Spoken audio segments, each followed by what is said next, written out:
So much for being here today. I'm really looking forward to talk with you about the Cupcake Girls, what we do, and how you can be a part of it. But before we get started, I wanted to tell you a little bit about a client that we'll call Laila. Because of the work that we do and how important privacy and confidentiality is for our clients, a lot of times for their safety, we don't use our clients' real names. So like I said, we'll call this client Laila. Laila came to us after being sex trafficked for many years. She actually stumbled upon our website when she was Googling cupcake vending machines, like the Sprinkles cupcakes. That's what she was trying to find, but she saw our website, and when she read what we did, she thought maybe the Cupcake Girls might be able to help her. So she reached out, and we were able to connect her with one of our volunteer advocate interns. And so they started meeting together. And her advocate noticed that when Laila first came, Laila always had on long sleeves, and her advocate just kind of assumed it was because of the weather and it was cooler. And then as the weather warmed up, her advocate realized Laila was still wearing long sleeves. And so through conversation, Laila shared that it was because she had a branding tattoo from her trafficker, which this is actually something that we see a lot of times with our clients.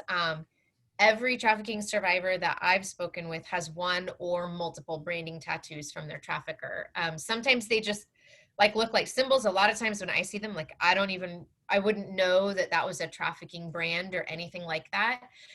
For Laila though, hers was a really offensive brand. And so it was the type of thing where if that was seen in a job interview, she wouldn't get the job, or even just in everyday interactions, people would probably cross on the other side of the street from her. So as she was sharing this with her advocate was able to offer, we have partnerships with a lot of different tattoo artists who do cover-ups for our clients. So our client connected with one of our tattoo partners at Broken Dagger.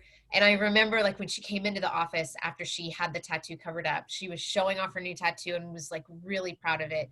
It was an image that was linked to a really fond family memory that she had.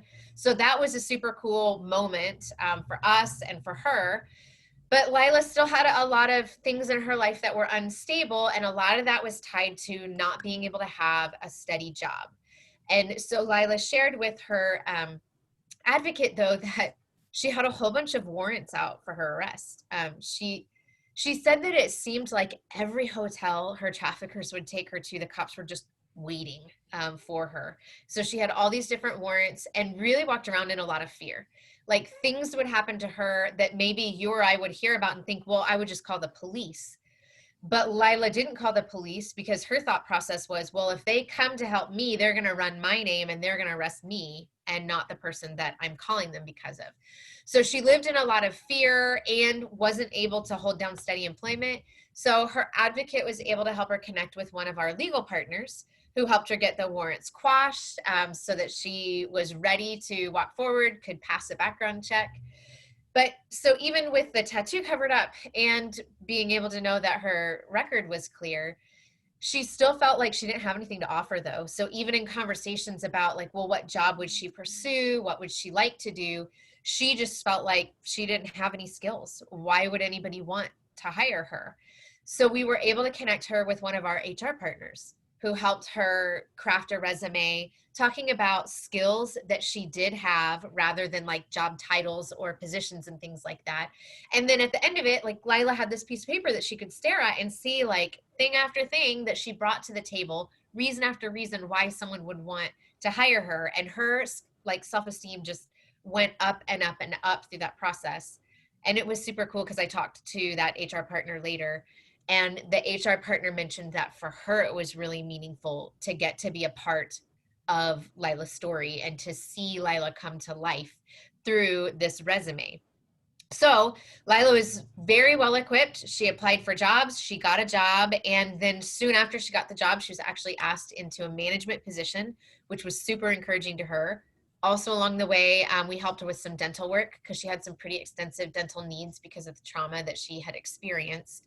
But it was really neat to watch Laila just come back to life. from how she felt when she came to us, even her demeanor, to how she was when she transitioned out of our intensive case management program was really exciting for us. But I know it was exciting for her to feel like she had this stability and security that she had been longing for, and also this confidence that she had been longing for. And this is Laila's story. That's just one of the many clients that we do serve and have served. Because as an organization, really our goal is to be able to provide confidential support to folks who are in the sex industry, as well as aftercare to sex trafficking survivors. We do this in several different ways: holistic resources, case management, aftercare. Really, our desire is to be able to provide non-judgmental support that empowers our clients in their pursuits. So we use an empowerment model. We don't tell clients what to do. In fact, our number one core value is we love without agenda. So when clients come to us, we see part of our role being to ask good questions and listen for, what is this client wanting? Where are they wanting to go? What do they want life to look like? And how do we link arms with them and help them have access to the tools that they need to get where they want to go, wherever that may be. We do this through several programs: our outreach program, our referral program, and our intensive case management program. Because of COVID, our outreach program has really shifted. Pre-COVID, we would go in monthly to strip clubs and legal brothels with cupcakes and our resource cards and build relationship that way. Things have changed a lot, as they have for all of us. So really we've pivoted, and most of our outreach happens through social media these days. But our referral program and our intensive case management are still very much alive and kicking. So when a client reaches out, they get to choose between these two programs. And our referral program is more for clients who maybe just have one or two specific needs, like, I just need to get to a dentist, or I just need help with my taxes. So they're able to connect with an advocate, share what their needs are, and then the advocate gives them a referral to a vetted partner. In the Vegas area alone, we have over 150 partners who are individuals, businesses, or organizations that align with our values and usually offer their services for free or low cost for our clients. So the advocate's able to give them a referral to one of our partners and then follow up in about a week and see, if they were able to connect. Did that do what they needed? Did they have any other questions? And usually that client's on their way. So it's maybe around a 2-week turnaround for the referral program. Then the client always knows they can reach out to us again if they have any needs in the future. But our intensive case management program, that's the program for our clients who want to meet regularly with their advocates. This program's more like 6 to 9 months. And so clients sit down, usually weekly, maybe bi-weekly, and meet with their advocate, talking through where the client wants to go and then figuring out what are the steps to get there. I don't know if you all are familiar with the SMART goal format, but we use that a lot, like really helping our clients kind of break down larger goals into more bite-sized pieces. Like an advocate might be in conversation with a client and the client may not really know exactly what they're wanting. But the advocate might say something like, okay, I've noticed you mentioned a few different times how stressful it is that your housing is unstable. Is that something you'd like for us to talk about or figure out a plan for? And then it's up to the client. If the client says yes, then they'll start pursuing it. If the client says, nah, it's not really that big of a deal. What I really want is this. Then again, the advocate's going to help focus on whatever the client has said they want to focus on. But figuring out those steps and those tools, usually our clients are tapping into a lot of our different partners, week after week, month after month, to be able to get where they want to go. And the 5 most common needs that we're seeing these days in our intensive case management program are sex trafficking, homelessness, domestic violence, substance abuse, and career transitions. Some of our clients are dealing with multiple of these at once. Like our clients who come to us and who are sex trafficking survivors, a lot of times they're at a point of total rebuild of their lives.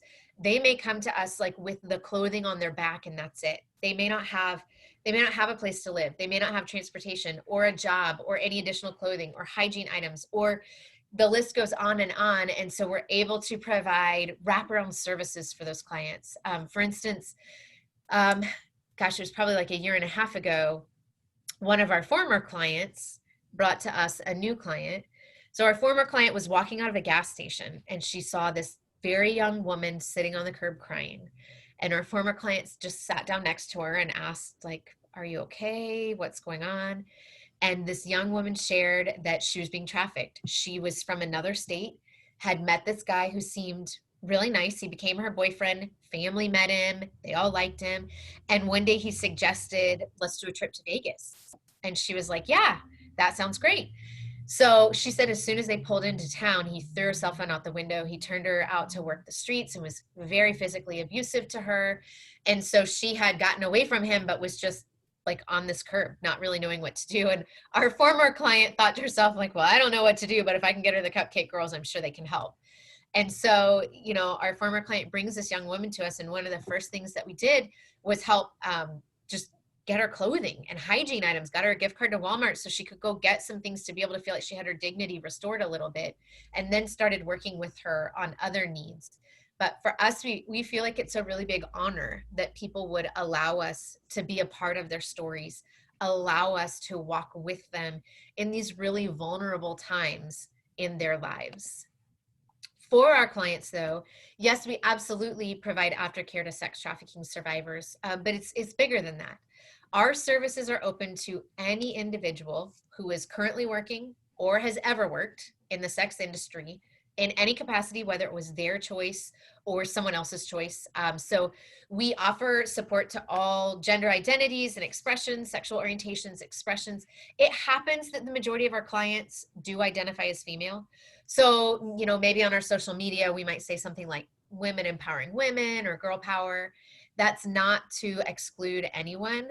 That's just out of a desire to elevate a population that hasn't historically always been elevated. And then, like I mentioned, we do offer resources, though, to sex trafficking survivors, and they do make up a large portion of our client base.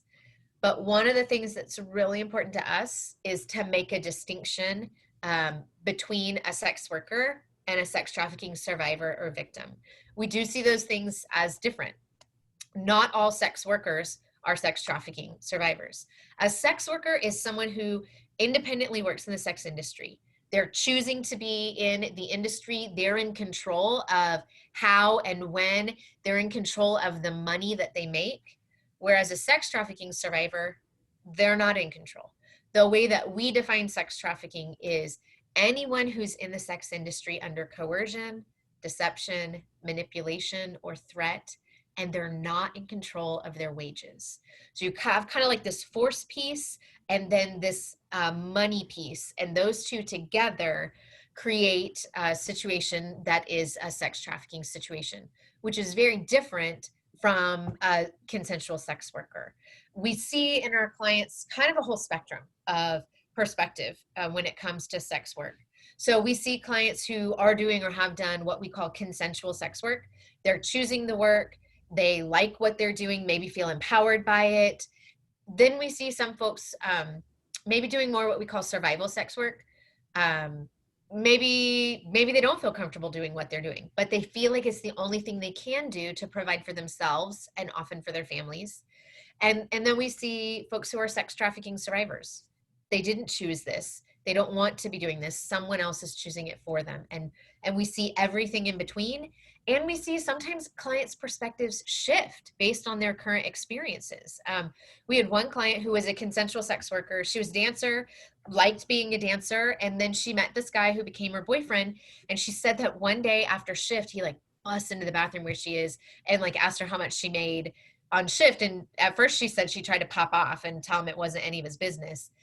And then he got really aggressive. And so she told him, and then he very aggressively let her know that from then on, she was going to be giving him every penny that she made. So for her, suddenly, like, it didn't matter if she woke up the next day and wanted to pursue a different career field. That wasn't her choice anymore. And the money that she made was no longer her money. It was now belonging to her boyfriend. And so, like, her perspective changed to sex trafficking survivor because of her experience. We had another client though, who she was sex trafficked for many years, eventually was able to escape after like 5 months of careful planning. And so she went and she worked in the legal brothels to get her feet underneath her, get her finances back in order. Her perspective shifted as well, from sex trafficking survivor to consensual sex worker. And so one of the things that's important to us as an organization is just letting our clients have the right to whatever their perspective is on a given day based on their experiences. Again, we love without agenda. So we're not here to make anybody do anything. We're here to listen and support well. So that's a little bit about the Cupcake Girls and our clients. But there's a way we would love for you all to join us in our mission to provide services for our clients. We can do this in a couple of different ways: volunteering or interning. So for volunteer opportunities, typically our volunteer opportunities are about 5 hours a month, and they're a 1-year commitment because stability is really important for our organization and for our clients. And one of the ways that we're able to continue just consistently showing up for people is by our volunteers committing to at least a year. Cool thing is we actually have tons of volunteers who have been with us much longer than that. But most positions are 5 hours a month, sometimes all in one stint, sometimes, like an hour a week, depending on your team and how that pans out. So we have volunteer opportunities working directly with our clients. So our outreach teams, when the clubs are open, that go in and take in cupcakes, those are volunteer teams. Advocacy, our advocates who meet one-on-one with clients, they're volunteers. They're highly trained volunteers. They're volunteers. This advocate position, though, is a higher time commitment. It's at least 5 hours a week, just because these folks are meeting with clients one-on-one, doing client notes, things like that. We also have support groups that we offer for our clients. Or maybe your jam is more like behind the scenes, which is totally cool. We have a whole lot of options for that as well. So our office team keeps everything running at our office, makes sure we have everything ordered that we need, keeps us organized. Our volunteer care team, the way kind of that our advocates take care of our clients, our volunteer care team takes care of our volunteers, puts on different events for them, checks on them, like sends them birthday wishes, things like that. Our resources team is also more behind the scenes, finding different partners that might be a good fit for client needs. Our gifts team puts together the gifts that we send out monthly for client birthdays. When outreach is happening and when we're going to the brothels, our gifts team also puts together super cool gifts every month for us to take out to the brothels. And our hospitality team, they bake the cupcakes that we take out. They also take care of like food for different events. Again, when COVID's not a thing and when in-person events actually happen, they really are a driving force behind that. And then we also have volunteer opportunities like working in the community. So not necessarily with clients, not necessarily behind the scenes. These are our people. So going to networking events, connecting with potential partners so that we can talk with them more about what it could look like for them to be able to offer their services to our clients. Or our partner engagement team that really cares for the partners that we do have. Literally one of the tasks that our partner engagement team has is taking cupcakes to our partners and saying thank you. So if you want to just make someone's day, show up with a dozen cupcakes and a thank you, asking for nothing in return. That's what our partner engagement team gets to do. So a lot of different volunteer opportunities, and I'll talk with you in a minute about like how you can get started in that process. But I also want to talk to you about our internship opportunities. I know that a lot of you, for your education programs, like you may need to do internships, and we may be a good fit for you for that. We also really believe in hands-on internships because we want you not only to satisfy school credit or do a task for us, we want you to be prepared for your career field. We want you to walk out of here and have like a top-notch resume because you're putting all these different skills that you've acquired personally, and it'll put you leaps and bounds above other people that you may be competing with when it comes time to get a job. So we've got general internships and direct care internships. So our general internships, this may be for folks who are looking to go into a career in the nonprofit sector, maybe more business-minded or events planning-minded people. We have a lot of ways that you can be hands-on with our organization. So the first would be volunteer recruitment and management. Seriously, if you are looking to get into the nonprofit world and on your resume, you can say you already have experience recruiting volunteers, managing and caring for volunteers, you have no idea what that means to a potential employer. This is huge. Also, donor acquisition and care. Those aren't common skills that college students have, but you can acquire those with us, being able to cultivate relationships with donors. Office and staff management, just the administrative side of things, knowing what it takes to run an office. Community engagement, being able to go to different events in the community and putting that on your resume that you have public speaking skills, you have interpersonal skills, partner recruitment, things like that are really appealing to employers. Even fundraising. This is a huge one because, again, most college students don't come out of college saying, I have a lot of experience fundraising. For us as an organization, we just finished up our largest fundraising campaign of the year. We got over 250 people together, like volunteers, everybody connected to us.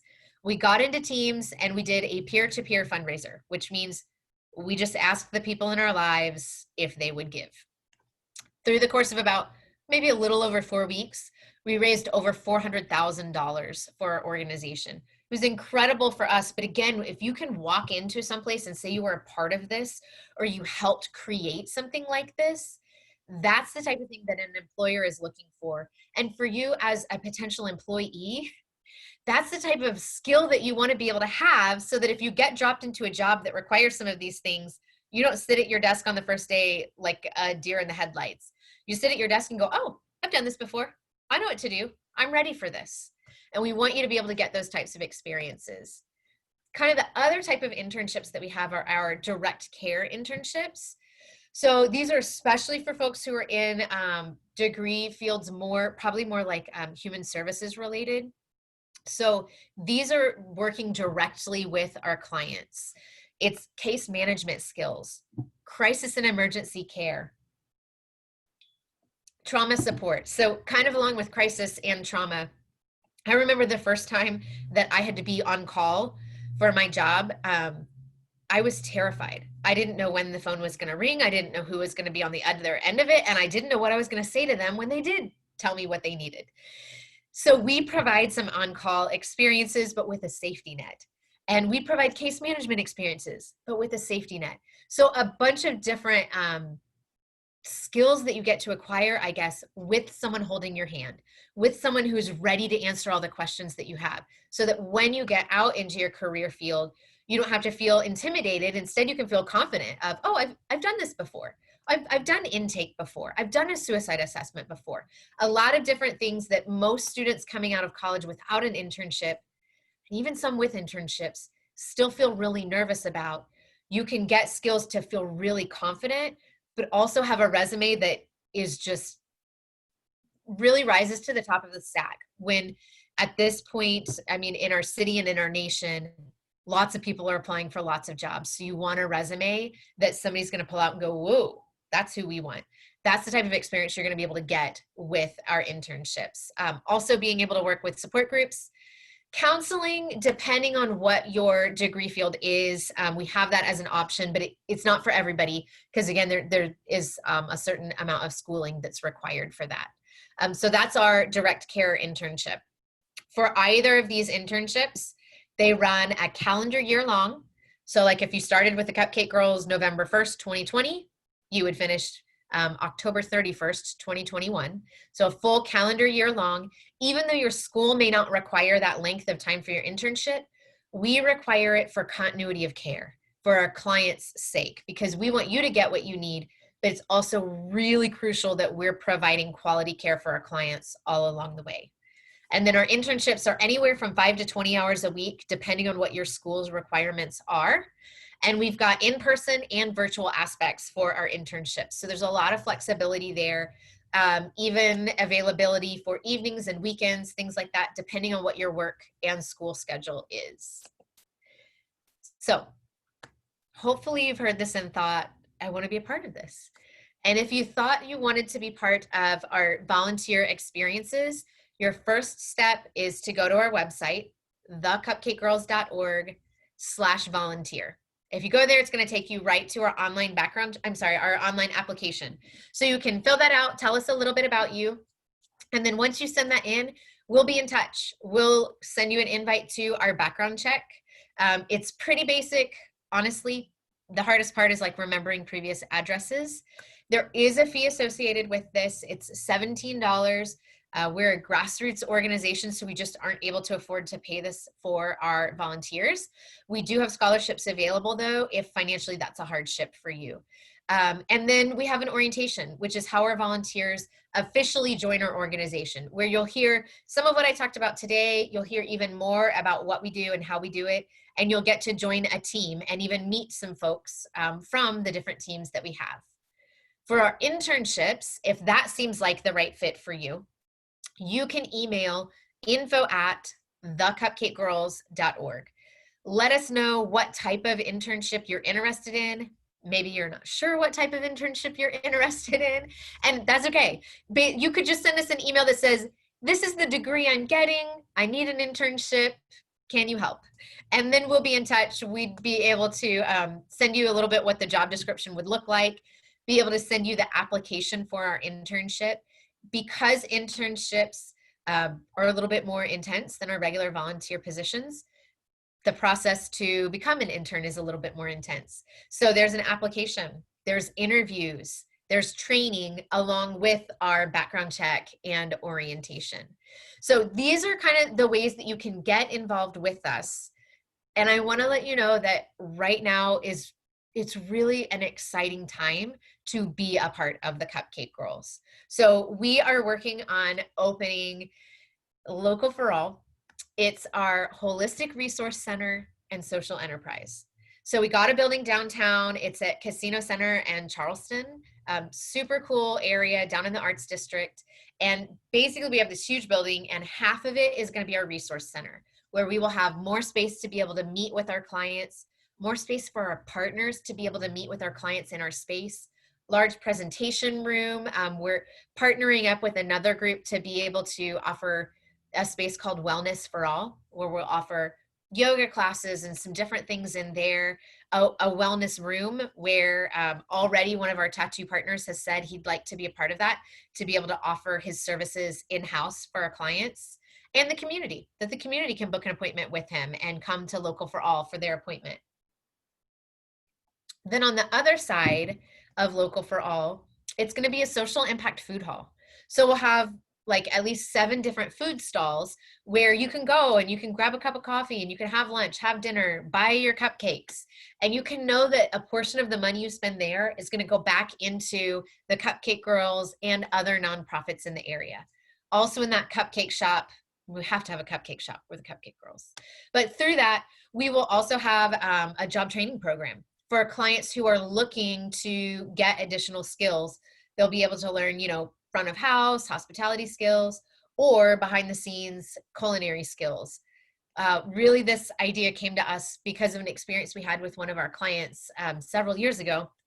So she came to us, she really wanted to get into the culinary field. So we were able to set it up. We helped her get connected with the job and culinary. Everything was going great.